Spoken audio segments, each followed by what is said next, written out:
Bringing his brand to Davos, President Trump shakes up geopolitics again. Some called it a tough act to follow after Canadian Prime Minister Mark Carney gave a much-lauded speech.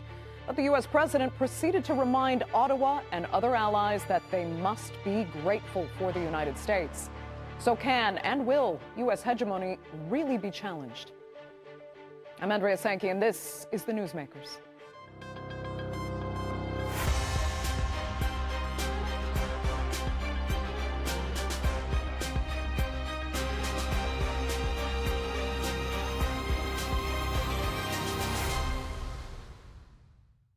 Like so much over the last year, many people were left bewildered by U.S. President Trump's speech at the World Economic Forum in Davos. Arguably, one upside was Trump backing off the threat of using military force to take Greenland, though some question whether that was actually sincere. Still, after 2 days of world leaders speaking from the WEF podium, what stood out to many was the message from non-superpowers like France and Canada saying they will not be bullied and that middle countries need to stick together. But is the U.S. just too big a military and economic power for those positions to matter? Here's a look. A very cold shoulder, no welcoming party in sight for the US president. He cut a solitary figure as he strode from his helicopter to the 2026 World Economic Forum in Davos in Switzerland. Weeks of saber rattling and US threats to acquire Greenland dominated discussions and set the tone in the lead up to the summit. But in the president's long speech, a noticeable shift.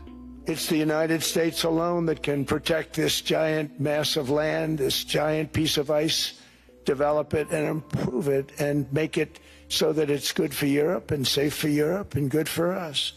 And that's the reason I'm seeking immediate negotiations to once again discuss the acquisition of Greenland by the United States. Several times he confused Greenland with neighbouring Iceland.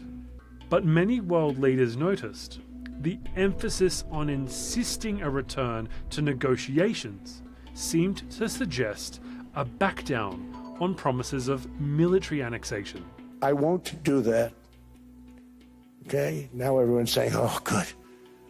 That's probably the biggest statement I made, because people thought I would use force. I don't have to use force. I don't want to use force. I won't use force.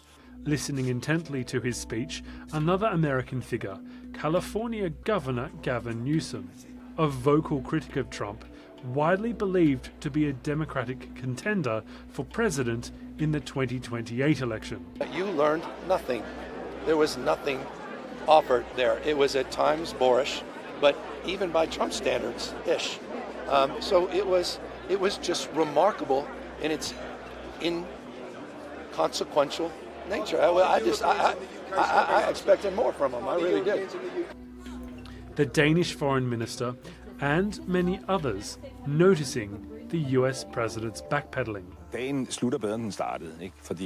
The day ends better than it started, because this morning we had a president who still did not want to deal with whether he might take Greenland by force. And we had a president who wanted to start a customs war against Europe. And now he has given a speech where he says, I will not take Greenland by force. Ever the deal-maker, President Trump spoke of deals being hashed out with the head of NATO. It's a deal that people jumped at. Really fantastic for the USA. Gets everything we wanted, including especially real national security. Does it still include the United States having ownership of Greenland like you've said you wanted? It's a long-term deal. It's the ultimate long-term deal. And I think it puts everybody in a really good position, especially as it pertains to security and minerals and everything else. One of the bigger things to come out of Davos, at least according to NATO General Secretary Mark Rutte, was agreement on preventing the Chinese and Russians from gaining access either economically or militarily to Greenland. But he said a deal on Greenland isn't final and was scant with details. Mr. Rutte, is it a good deal?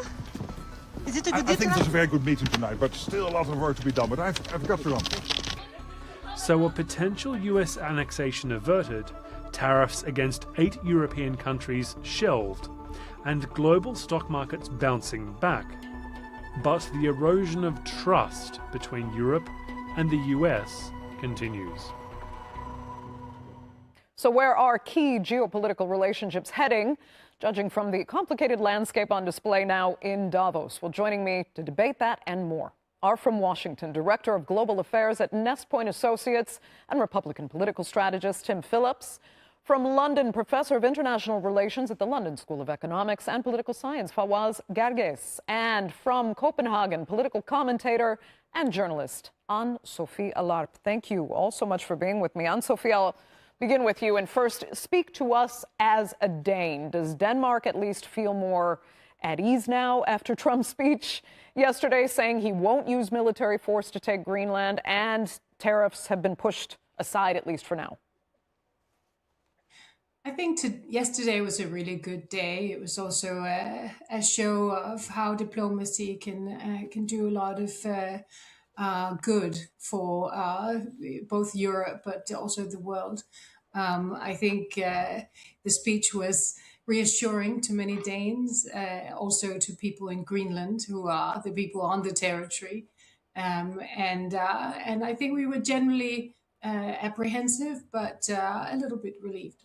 Okay. I mean, do you chalk that all up to diplomatic pressure that he succumbed to? And I mean, do you think now the middle powers, as Mark Carney actually put it, like Denmark, are learning better to deal with his personality instead of taking the traditional diplomatic approach as they would have? I think Alexander Stubb, the president of Finland, put it pretty well yesterday at a panel. He said, there are two schools of thought. One says de-escalate, the other one says escalate to de-escalate. I think what happened yesterday was a show of soft diplomacy and warm hands greeting the American president. And that style of diplomacy definitely delivered. Possibly it delivered because there had been a sense of unity between the European countries and the European members of the NATO alliance against Trump, so that there had been pressure build up. But I think the NATO Secretary General played a very big part yesterday. Fawaz, what's your take? I mean, do you think this is now kind of heading in the right direction? There's a sense of understanding, or is there really just too much boiling under the surface, especially when you hear speeches like the Canadian Prime Minister saying we shouldn't go along to get along, compliance won't buy us safety. These aren't traditional diplomatic lines you would have used if everything were being understood in a traditional sense. I think what we have seen in the past 24 hours is that President Trump climbed down. He has climbed down from the tree because he realized there is almost, relative consensus in Europe to resist his attempt to basically own Greenland or seize Greenland. And also, I think there is domestic opposition within the Republican Party in the United States. So the convergence of European resistance and opposition within the Republican Party and the Democratic parties basically forced President Trump to climb down. Just for your audience, this president respects power, respects strengths. Europe, for the past 1 year or so, has been really trying to flatter Donald Trump. They have tried to basically kill him with kisses.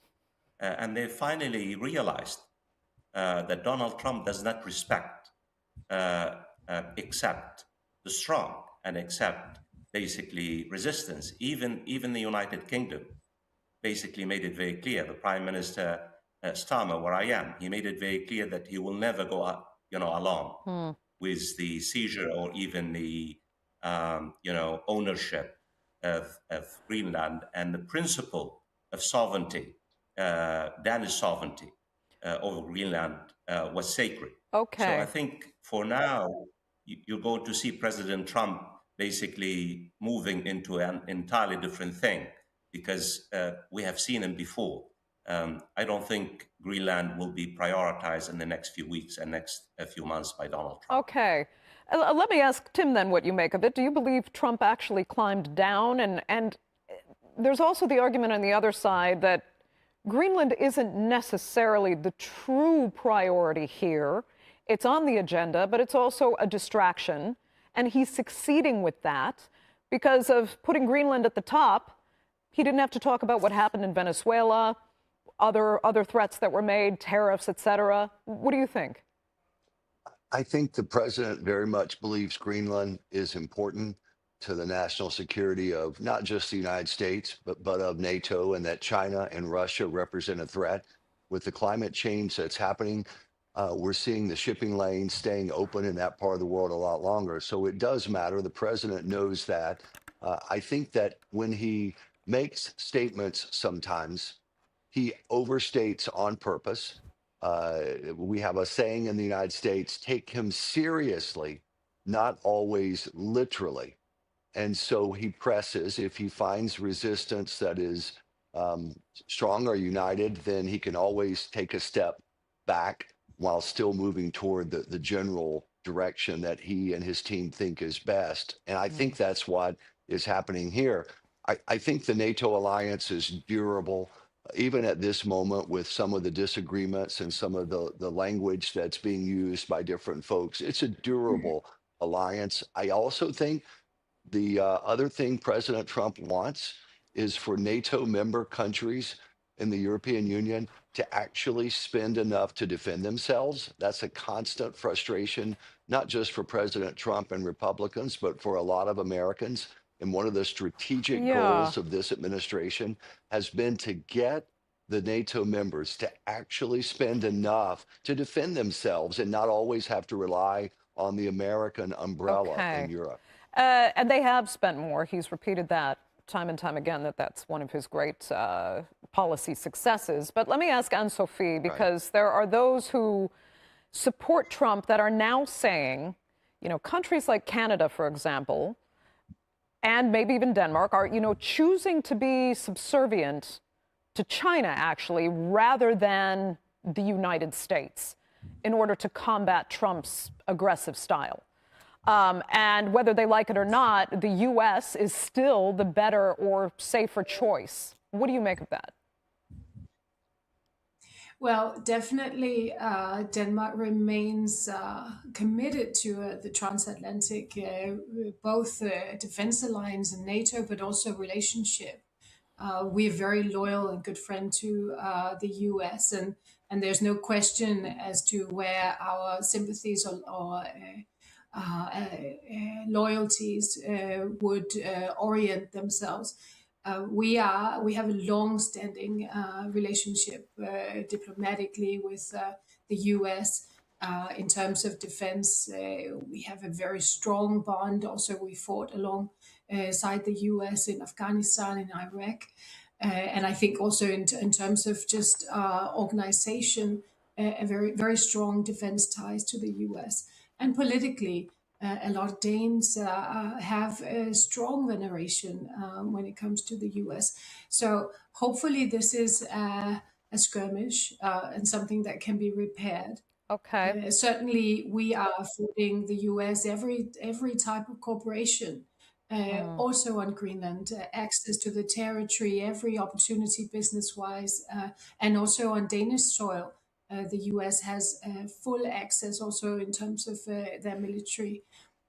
So this has been very confounding. I think it's been very confusing to us as a nation. Indeed. Yeah, confusing is the word. And speaking of which, Fawaz, you know, the agenda moved on today to the Gaza Board of Peace that Trump has created.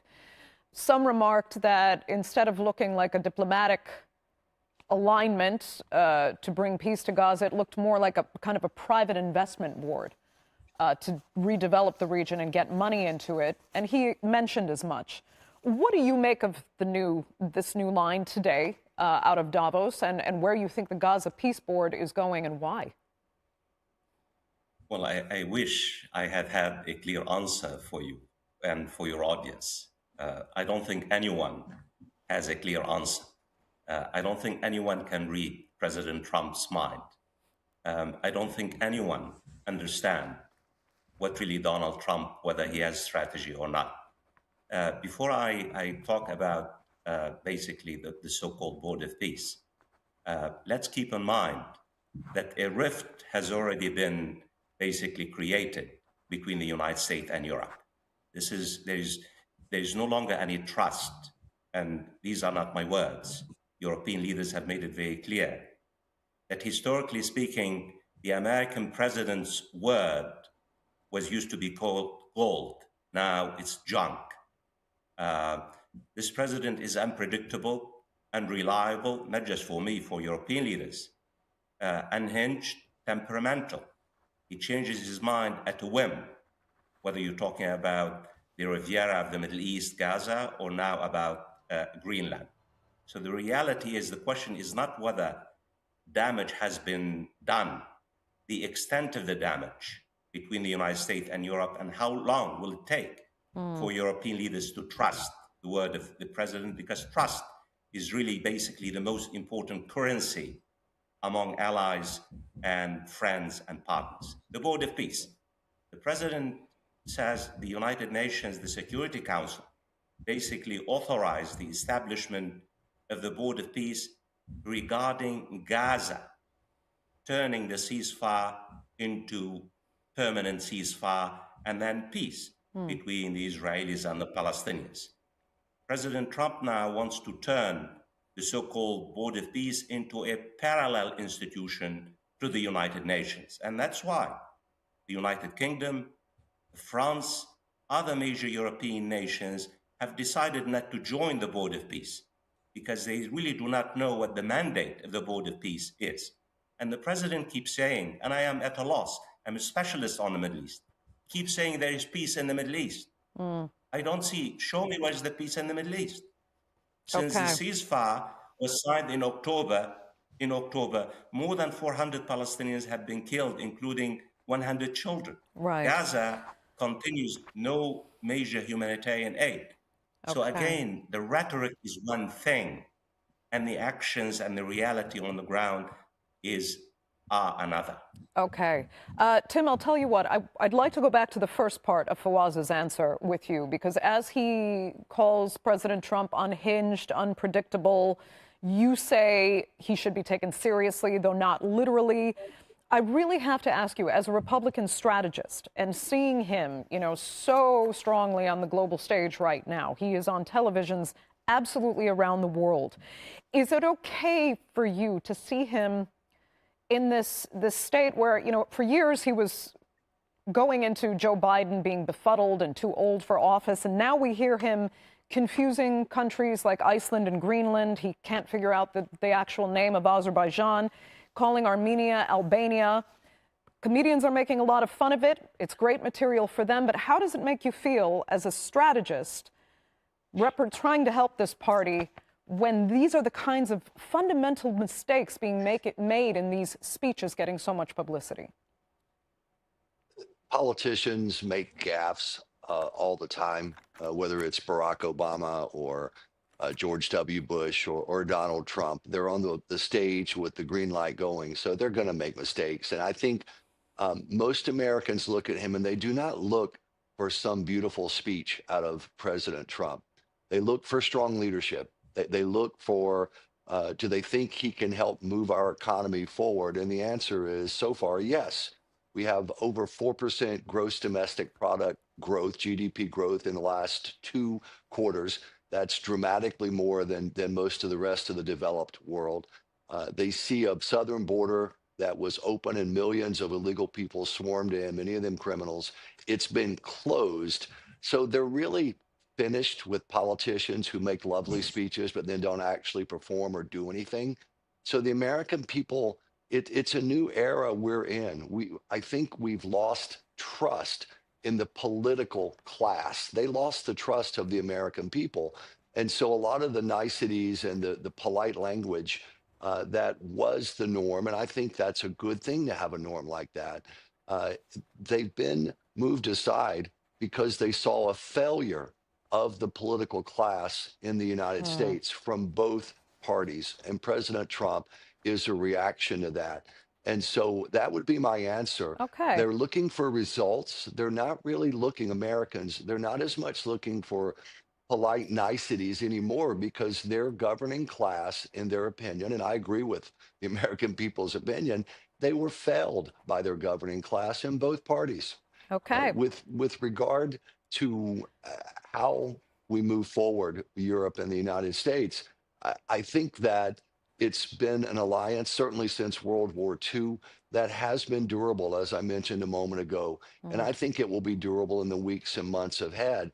There's too many threats, whether it's Russia moving through Ukraine and wanting more, or whether it's China, which has a voracious appetite for greater power as well. There's too much on the line, I believe, for disagreements like we've seen in these last few weeks to somehow hold up cooperation. Okay, let me just ask Anne-Sophie, though, quickly, because you heard the analysis there coming from an American domestic market, but how did you feel watching this from a foreign audience, especially when it's your country that he was kind of threatening to invade that didn't really seem clear on the name of it? I mean, how does that make you feel? Does it make you more nervous? Do you find it comical? Because when you speak about diplomacy, language is everything. It's true. I think at this time, I think most of us are used to the American president and how he behaves and how he speaks. What we've not been used to is the level of threats that we have been subjected to during the last weeks. And that has been quite unsettling. Our foreign minister, Lars Løkke Rasmussen, he said recently on Fox that there's always a grain of truth to what the president says. And I think we can meet each other between the US administration and the Danes and people in Greenland in the fact that the Arctic is a very important strategic point. Any attack on the US would come through the Arctic if it would be from the east of Russia, for instance. The Arctic is strategic in terms of minerals, but also there has been, and that is within the constitutional framework within the Kingdom of Denmark, there is some uncertainty as to the political future of Greenland because Greenland has a strong independence movement politically. So there's always some sense to what he says also, as long as you look closely enough. Fawaz, you've been waiting to get in. Go ahead. Well, I mean, several points, but quickly, I know time is precious. First of all, including today, show very clearly that President Trump has a very dwindling favorability rate. Almost 50% of Americans think that he's doing a bad job. The public information today, major surveys, more and more Americans realize that basically inflation is hitting them in the pocketbook. And even though he's delivering for his multi-billionaires and the super rich, obviously he's not delivering for the common people in the United States. And the midterm election will show in the next few months that most probably the American public will punish President Trump's basically, he came to power on the premise that nation building at home. We see him now talking about Venezuela, Greenland, Canada, and on and on and on. Secondly, I don't think really President Trump recognizes the damage that he has done, not only for the reputation and the standing of the United States and the world, but in fact, now one of the leading headlines in the newspapers in the United States, China wins as President Trump seizes control of the liberal, democratic, capitalist system. I mean, imagine Canada now basically made the pilgrim to China. And basically, they're talking about a multilateral world where China is a leading member of the international system. And Starmer is going this week to China as well.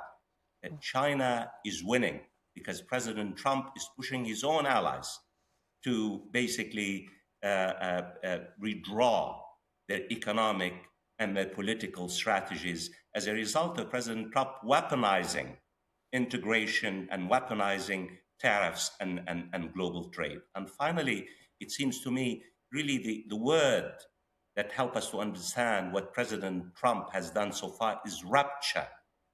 And the word rapture was used by the Canadian Prime Minister Mark Carney when he said, what we are seeing in the world today is a real rapture, not only in relation between the United States and its European and Western allies, but in the very nature of the international system. Right. So in this particular sense, I think, President Trump really has basically brought about major changes in international economics and international politics. Okay, Fawaz, that will have to be, unfortunately, the final word for this edition of the Newsmakers. I'd like to thank sincerely all three of my panelists so much for being with us, and our viewers for joining us as well. Remember, you can follow us on social media, and do be sure to subscribe to our YouTube channel. I'm Andrea Sankey. We'll see you next time.